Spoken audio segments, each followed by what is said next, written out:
qiziquvchilar bilan bilmayman, balki tadbirkordir, bilmayman, qiziqishyapti. Bularni asos ko'pchiligi O'zbekistondan kelgan ko'pchilik ko'rgazma ishtirokchilari bu xususiy tadbirkorlar. Assalomu alaykum. Hormanglar. Ko'rgazma qalay bo'lyapti?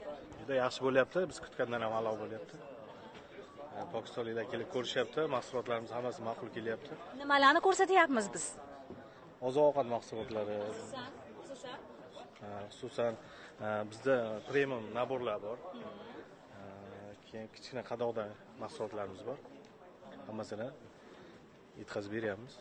Sizlar tadbirkorsizlar? Ha, biz tadbirkormiz. Pokistonga avval kelganmisizlar? Yo'q, birinchi marta kelishimiz.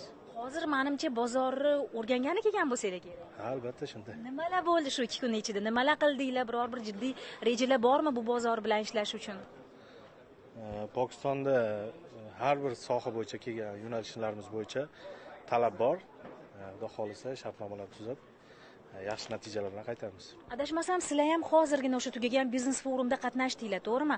Siz eshitdingizmi? Bizning davlatimiz rahbari Shavkat Miromonovich Mirziyoyev oziq-ovqat sanoati haqida alohida gapirdilar. Shu guruch, bundan tashqari go'sht, kartoshka shu kabi mahsulotlarga, ya'ni import qilishga O'zbekistonda juda talab katta dedilar. Bundan tashqari biz ham qaysidir narsalarni o'zimizda ishlab chiqarilayotgan mahsulotlarimizni bu bozorga eksport qilishimiz mumkin, to'g'rimi? Va shu yerda yana bitta muhim jihatda aytilarki, eng muhim narsa bu yerda logistika, transport. Biz hamma sharoitni qilib beramiz. Ya'ni ikki davlat ishbilarmonlari birga ishlashsin, transportmi, logistikami, to'g'ri bu katta muammo, lekin katta masala, lekin biz buni hal qilib beramiz degan gaplarni eshitdingizmi? Albatta eshitdik, biz buni eshitib juda xursand bo'ldik. Bizga juda yuqori bu orqasidan yuqori natijalarga erishamiz. Logistika albatta juda muammo bo'ladi boshqa davlatlarda ham.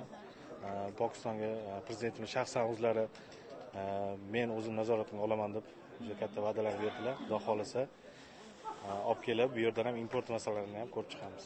Ishinglarga omad bo'lmasam. Mana hozir bir pokistonlik inson